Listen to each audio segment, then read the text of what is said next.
Alors, nous sommes aujourd'hui en compagnie de Rafi Anguetian, donc pour le film Kinshasa Mbokate dans le cadre du Millennium Festival Film. Rafi, bonjour. Bonjour. Donc, nous sommes aujourd'hui en interview pour parler de ce film, Kinshasa Mbokate, mais nous allons d'abord parler un peu de votre parcours. Alors, vous êtes diplômé à l'UCL en sciences sociales et économiques et vous êtes anthropologue visuel.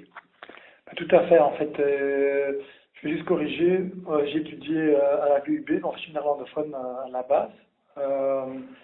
Donc j'ai étudié les sciences sociales à la VUB, puis j'ai poursuivi mon parcours à Leuven en néerlandais. J'ai fait l'anthropologie sociale et culturelle et j'ai terminé avec un mémoire sur l'anthropologie visuelle. D'accord. Et donc, par la suite, vous êtes dirigé vers la réalisation de documentaires, de films, vous avez voyagé. Voilà, déjà pendant mes études et avant, j'ai un peu parcouru la planète entière sur les 3 continents du Sud. Et quand j'ai terminé mes études à Louvain, en anthropologie visuelle, j'avais fait un mémoire sur la bande dessinée à Kinshasa. Et assez rapidement, quand j'avais terminé, je suis descendu à Kin.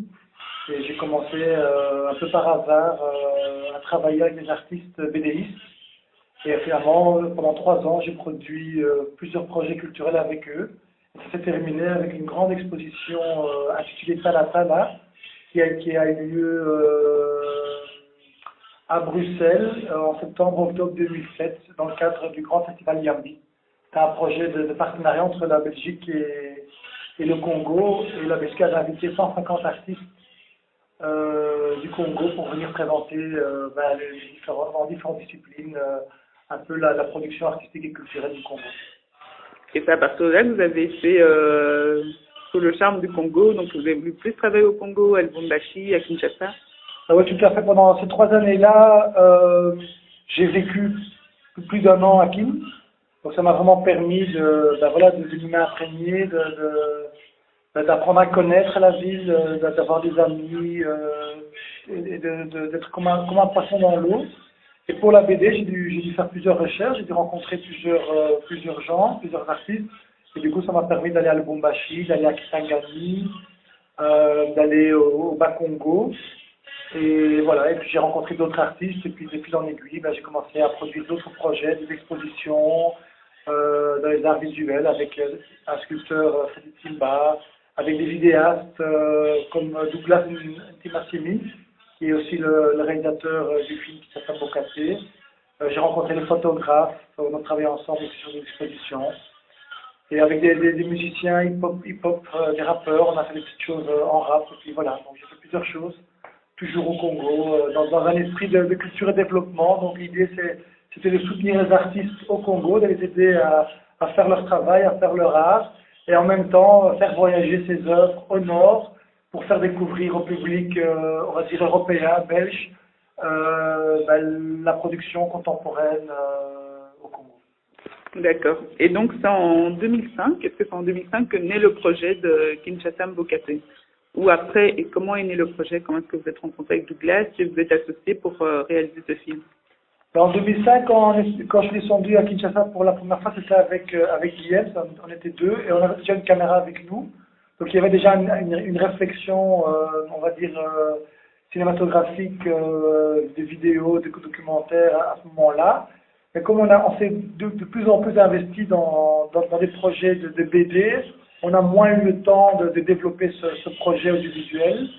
Et sur ce chemin-là, j'avais rencontré Douglas à Lubumbashi, je pense, en 2006 la première fois.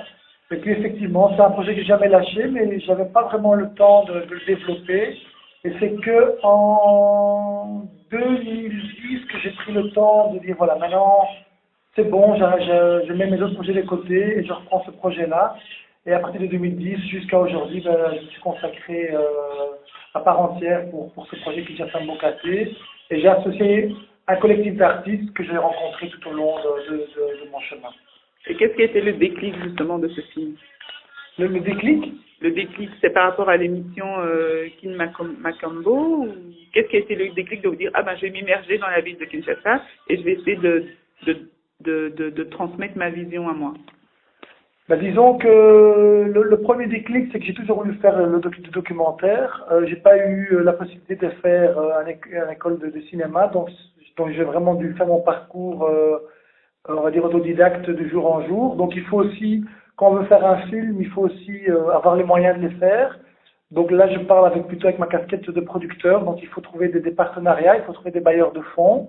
Et c'est aussi à travers mon parcours que j'ai rencontré des gens, que j'ai un peu mieux compris comment je pouvais mettre en place un projet de documentaire. Donc ça, c'était quand même une première chose importante, parce que il y a des jeunes cinéastes qui font des écoles de cinéma, qui ont des idées, mais qui n'ont peut-être pas les gens avec eux pour les réaliser. Donc ça, c'est quand même une première chose pas toujours évidente qu'il faut essayer de mettre en place. Et à côté de ça, Kinshasa, depuis le premier jour, en y vivant 6 mois, j'avais très vite compris que c'est une ville quand même un peu différente, un peu exceptionnelle, une ville paradoxale, une ville qui dégage une énergie énorme, une ville avec beaucoup d'artistes. Donc voilà, moi en tant qu'anthropologue, je sentais déjà que cette ville me parlait beaucoup. Et donc voilà, cette passion pour le documentaire et ce contexte de Kinshasa, ces deux éléments-là ensemble, déjà, c'était le cocktail parfait pour lancer ce projet de documentaire. Et le vrai déclic, c'était tout simplement moi qui disais, voilà, il est temps de le faire, et avoir réuni aussi les gens autour de moi pour pouvoir le faire, et avoir réuni un réseau qui me donnait confiance et perspective de réunir des sous pour le faire. C'était 2010.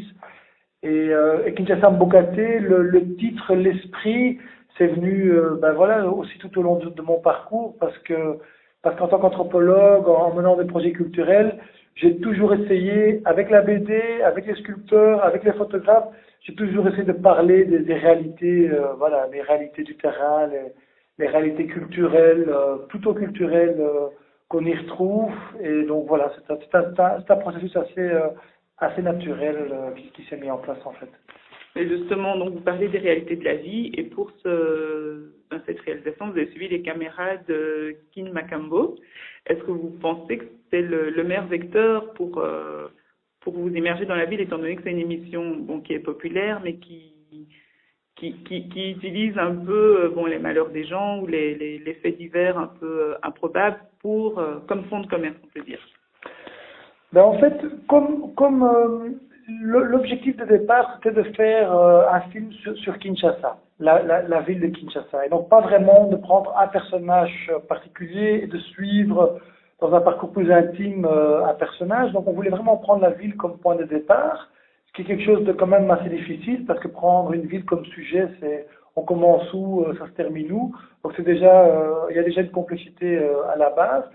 Et dans cet esprit-là, on savait qu'on voulait travailler avec la télévision, parce que la télévision à Kinshasa, c'est un phénomène de société. Je pense qu'il y a plus de 50 chaînes de télévision à Kinshasa. La plupart des chaînes sont on peut uniquement les voir à Kin. Une fois qu'on sort de la ville ou qu'on voit dans d'autres villes, on sait plus suivre certaines chaînes, certaines émissions.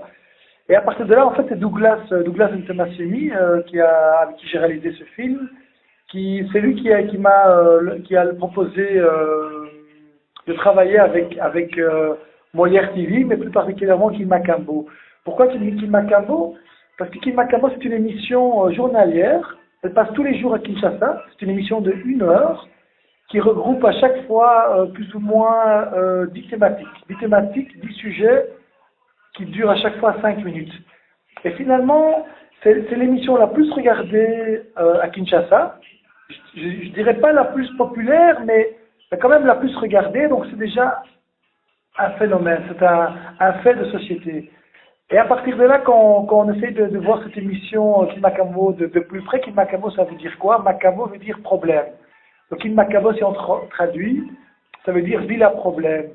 Et effectivement, c'est une émission qui se sert un peu de problème pour exister, mais qui en même temps essaye de prendre un rôle de justicier, qui se dit tiens, il y a beaucoup de problèmes à Kin, comme on constate que les autorités et la justice et la police n'étaient pas toujours assez présentes, ils se disent tiens, nous aussi on peut prendre un rôle sur nous en tant que journalistes engagés, Et en montrant, parce que souvent ce qu'ils montrent, c'est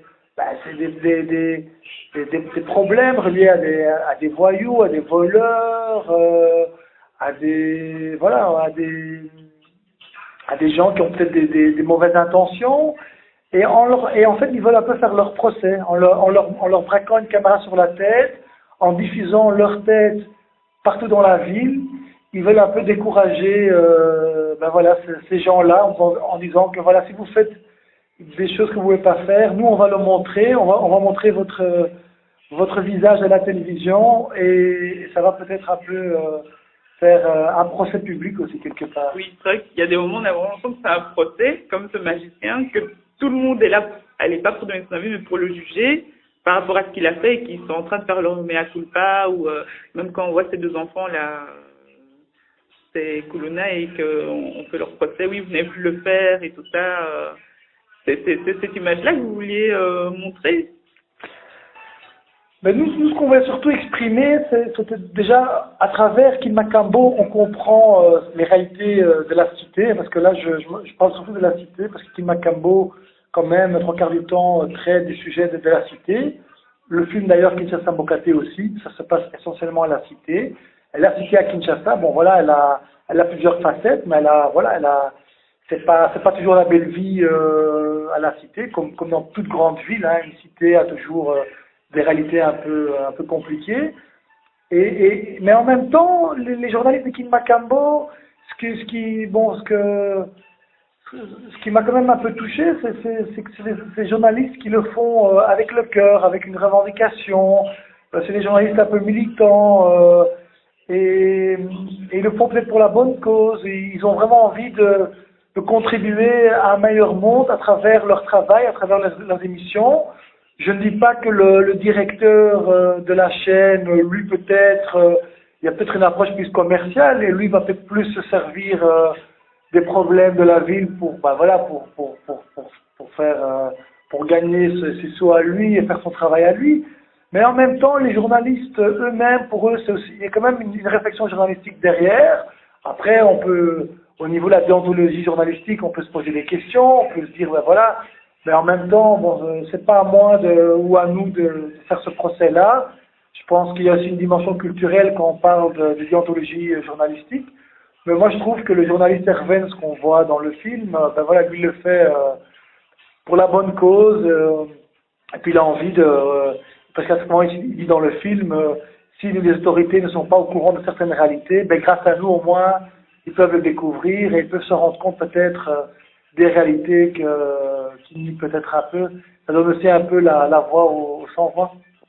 Justement. En fait, dans le film aussi, donc vous suivez plusieurs personnages, donc à un moment donné de leur vie ou à un moment donné de leur journée. Est-ce qu'on ressent chaque fois cette adversité donc à laquelle ils font face tous les jours, et on a toujours l'impression que c'est un peu en vain. Donc on les regarde, mais on se dit il fait ça aujourd'hui, ok, aujourd'hui il va vivre, mais demain qu'est-ce qu'il va faire? Est-ce qu'il va faire la même chose? Mais il y a pas de perspective d'évolution. C'est un choix artistique, c'est un choix de production, de prendre le spectateur dans un voyage. Donc en fait, on fait voyager le spectateur à travers Kinshasa, à travers la cité de Kinshasa, mais on n'explicite rien, on n'explique rien, on laisse le spectateur lui-même faire son idée, son interprétation. Et donc finalement, ce que beaucoup de gens m'ont dit, c'est on s'attache au personnage, et puis finalement le personnage disparaît, ça ne revient plus. Puis on s'attache à un autre personnage qui après aussi va redisparaître. Mais c'est un peu le choix du projet, c'est un choix artistique. Et finalement, c'est un voyage à travers plusieurs personnages. On circule, on voyage, on se plonge en plein Kinshasa. Mais effectivement, on ne sait pas trop ce que tous ces gens deviennent après. Mais c'est aussi un peu c'est la vie de tous les jours. La vie continue. Il y a une vie hier, il y a une vie aujourd'hui, il y aura une vie demain. Et nous, on voulait pas trop faire un discours trop rationnel, trop global des problématiques de Kinshasa. Voilà, on voulait juste embarquer le spectateur, dire voilà, ça c'est Kinshasa aujourd'hui, dans la cité, dans certains coins de la cité, parce que on peut jamais généraliser. Ce qu'on montre, c'est qu'une partie de la ville qu'on montre. Et après, c'est au spectateur lui-même de se forger son opinion à lui ou à elle. Donc, vous disiez que vous abordiez certaines thématiques de la ville de Kinshasa, donc certains problèmes, dont les Chégués et les Koulouna. Et justement, à un moment, donc votre ami Freddy réalise cette œuvre d'art en machette, donc dans la cité, tout en sachant quand même qu'il y a un problème de sécurité avec ces machettes, sans tout dire du film. Comment est-ce que ça a été perçu par la population? Comme vraiment comme de l'art ou comme une provocation? Ben les deux, hein, je pense que, mais en même temps, l'art provoque, donc c'est peut-être deux éléments qui se rejoignent assez rapidement. Peut-être juste avant, pour faire la distinction, pour les gens qui connaissent pas les Koulouna, parce que les Chégués, on en parle quand même assez souvent, aussi dans d'autres films, mais les Koulouna, c'est un phénomène qui existe déjà depuis quelques années à Kinshasa, mais c'est un phénomène qui a évolué. À la base, les Koulouna, c'était des bandes de quartier, qui à la base se combattaient entre eux. C'était des bandes de quartier qui, enfin, comme on voit un peu dans toutes les villes du monde, hein, il y a des bandes qui représentent certains quartiers de la ville, certains coins de la ville. Et en fait, c'était des bandes qui se combattaient avec les poignets, avec des machettes. Et pas vraiment pour s'entretuer, mais plus pour se blesser. Et puis c'était tout un jeu entre les bandes. Et c'est un phénomène qui a évolué, qui a été repris aussi par d'autres jeunes qui n'étaient pas forcément reliés à ces bandes. Et donc finalement aujourd'hui c'est quoi les Koulouna? C'est des groupes de jeunes qui descendent dans les rues, essentiellement la nuit, avec des machettes pour agresser les gens, pour voler, pour finalement vous prendre votre argent, pour prendre vos téléphones, vos bijoux. Et donc ils sont plus vraiment reliés dans cet esprit de bande, à combattre des bandes. Ils s'attaquent aux gens comme vous et moi. Or, les Koulouna, à la base, ne faisaient pas ça. Ils se dérangeaient entre eux, mais ils dérangeaient pas les gens les gens, comment on dit, ordinaires, les gens qui se trouvaient éventuellement sur leur chemin. Et donc, c'est un phénomène qui a évolué les dernières années. Certains disent aussi, je n'ai pas trop envie de rentrer dans un discours politique, mais certains disent aussi qu'ils ont été instrumentalisés par certains politiciens pour un peu créer, comment on dit, le désordre, l'insécurité, parce que ça fait aussi un peu l'affaire des politiques. Parce que quand il y a l'insécurité, quand il y a le désordre, ben ça fait peut-être moins rebeller, ou ça fait ça donne moins la place aux gens de s'organiser dans certains mouvements, on va dire, d'opposition. Donc ça, après, c'est un grand débat, je ne veux pas trop me perdre là-dedans. En tout cas, ce qu'il en est, c'est qu'aujourd'hui, c'est un phénomène encore, on le retrouve tous les jours. Dans Kinmakambo, c'est traité tous les jours. Si vous vous promenez à Kinshasa, tous les jours, on en parle. Tous les jours, il y a des gens confrontés avec ça. C'est pas non plus partout, tous les jours, dans toute la ville, mais dans certains coins de la ville. Et donc, finalement, Freddy Timba, un grand sculpteur, avait déjà une idée d'une œuvre avec des machettes. Je ne veux pas trop dévoiler l'œuvre parce que c'est un spectateur quand même de venir le découvrir ce dimanche au cinéma Vendôme lors de la projection. Mais il a fait une fantastique œuvre avec des machettes